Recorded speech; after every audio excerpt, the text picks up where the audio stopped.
In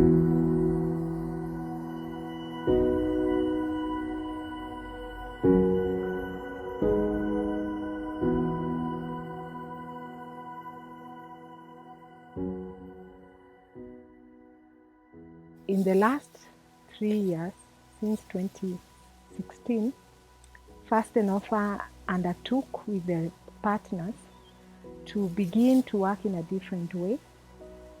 Agroecology is the way that we've chosen to work in. This is a kind of agriculture that involves bringing people together, mobilizing communities, and using the local resources in those communities, using available traditional knowledge, using traditional seeds, and working together so that those communities are empowered to get their right to food in solidarity. Training for transformation is to help a person, first of all, to transform themselves. You also now start looking at the community. How can I transform the community from the bad situation they are in a better and positive situation?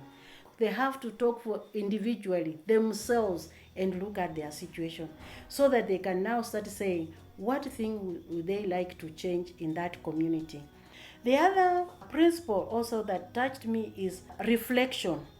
That Paulo Freire, who started this methodology, says that everything you do, you must stop, think, reflect, plan, act.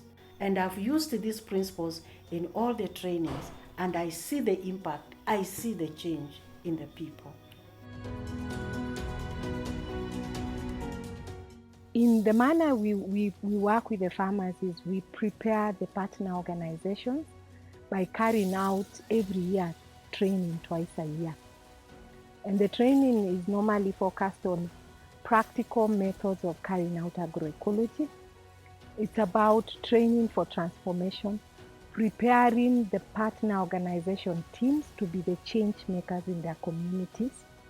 The partner teams are involved in ensuring that people get practical skills that can be transferred to farmers in a very cheap and local way so that they can produce food in a different way.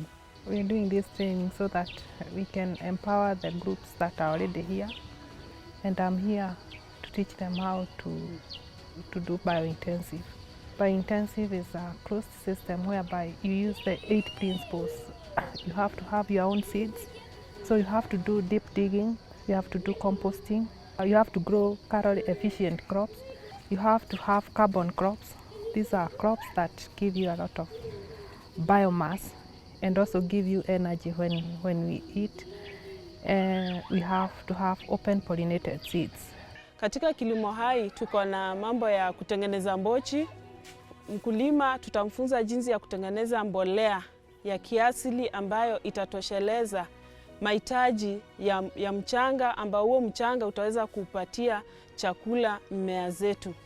Na kutengeneza mbolea unatakana ukue unajua ya kwamba kuna materials yenye inakupea carbon na kuna materials yenye inakupea mambo ya nitrogen.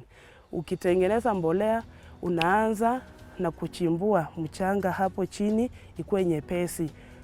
Maana yake ifanye air ipite katika mbolea yako. Ukimaliza hivyo unaweka chini kuna sticks, ndio sasa uanze kuweka layer yako. Layer yako inakuwa ina contain carbon. Carbon ni material ambazo imekauka na imekuwa machua. Every layer unamwagilia maji. After that unafunika na mchanga. After kufunika mchanga unaweza repeat that process vile ulianza. Ukimaliza unaweka stick ambayo tunaiita ni thermometer, ambayo ina test uone kama compost yako inaendelea kufanya nini, kudecompose. When we put enough compost, it holds water 6 times its weight. So even in dry areas, you can use very little water because the compost holds the water and it releases the water and the nutrients to the plants for a very long time. So even those farmers in dry areas will still be able to grow their food.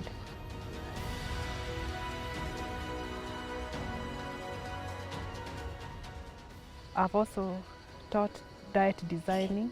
You have to learn how to design the crops that you like eating. Crops that will give you biomass for compost, crops that will give you calories enough for the whole season, and crops that will give you vitamins and income. Tulimaliza hivyo tukaunda mabeds. Tuko na 3 types of beds yenye tulitengeneza. Kulikuwa na double decker bed, tukakuwa na sunken bed na tukakuwa na raised bed. Measurement kwa hizo bed zote ni sawa kwa sababu natakana upime 4 feet by 25 feet. That one is 100 square feet. Sasa jinsi ya kuprepare hiyo deep decker bed, unatakana uende chini inchi 12 ambayo utatoa hiyo topsoil uweke kando. Ukimaliza tena uende chini inchi 12 ufanye sasa uilime ikuwe nyepesi, then unarudisha topsoil hapo juu na unachanganya na manure. Ukichanganya na manure na unafanya unapanda. Sasa raised bed pia si ngumu, unalima majembe 2, lime tena ulime mara tena na uinue mchanga wako. Ukimaliza kuinua unachanganya na mbolea na unapanda chakula yako. The spacing kama naweza patiana example ya kupanda, tulipanda sukuma wiki. Sukuma wiki tuliipanda 30 centimeters apart na unatakana upande diagonal, usipande zikiwa straight. We have also prepared nurseries whereby they are going to raise their seeds, because after learning how to grow your own vegetables, you also need to learn to raise your own seeds without going back to the markets to buy the seedlings that have been raised by other farmers.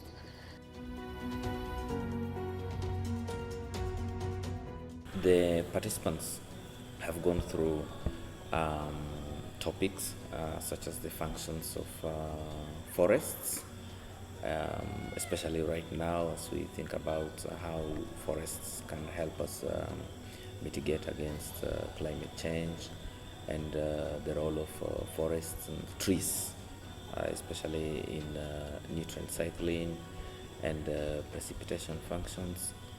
Then they also have learned about principles of permaculture and the importance of creating holistic farm systems and integration and diversity, maintaining diversity, and working with nature and not against nature.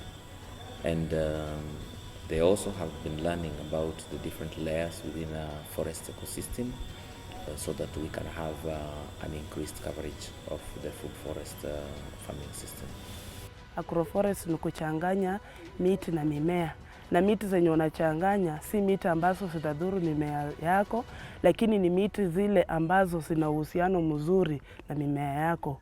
The essence of this is that you actually select a specific type of crops or trees that actually complement your needs according to a particular agroecosystem setup. You consciously select these crops and design placing them where they are actually required to function their best properties. Leo tumekuja kujifunza kwa mkulima, tukaenda tukatembea, tukaangalia jinsi ambavyo amepangilia shamba lake kutumia hii teknolojia ambayo inaitwa food forest. Na katika food forest farming, everything is natural. Nikitaka nyanya, naenda kwa cherries. Nikitaka matunda, iko gooseberries. Tumeona amepanda mimea mbalimbali katika shamba lake, amezuia mmomonyoko wa udongo ili mvua inaponyesha tusipate ya kwamba mchanga wake unaoshwa, na akipanda anapanda kulingana na patterns. Anapanda, akifika mahali anaenda anapima kama kuna kontua mahali, anapima, anaweka mtaro ambaye inazuia mmomonyoko wa udongo. Alafu hiyo mitaro tena tuliambiwa unapochimba uwezi ukawacha tu bure hiyo udongo. Hiyo udongo kwa maana umechimba kama futi 2 chini, ukitoa hiyo udongo ukiweka juu. Hii udongo unaweza pandako kama viazi ama unaweza pandako kama mboka, na mahali penye pameendako kama juu kidogo kando yake unaweza weka kama ndizi.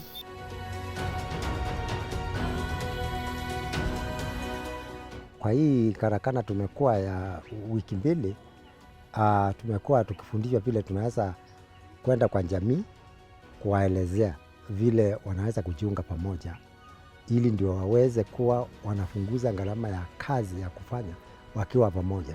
Inaitwa solidarity groups. Group mzuri ya solidarity yenye tunaita solidarity group ina range from 15 to 20 members. Na our groups tukienda kwa community tuna sensitize na tunaanza kuwa train.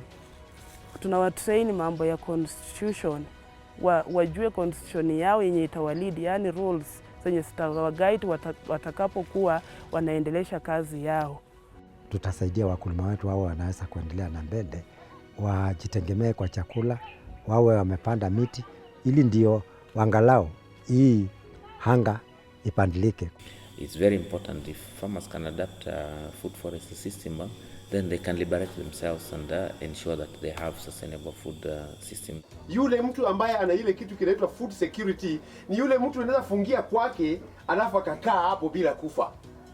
Saa hizi hata usipoandikwa, hii knowledge yenye tumepata tu hapa, ukienda ufanye practically kwa shamba lako, utapata mazao ambayo ni bora, na tena utapata mazao ambayo ni mengi. At the same time utakuwa na pesa ambazo zitakuwa mfukoni, hautakosa kulipia watoto wako shule, hautakosa kuwapeleka hospitali, hautakosa hata kuvaa nguo mzuri.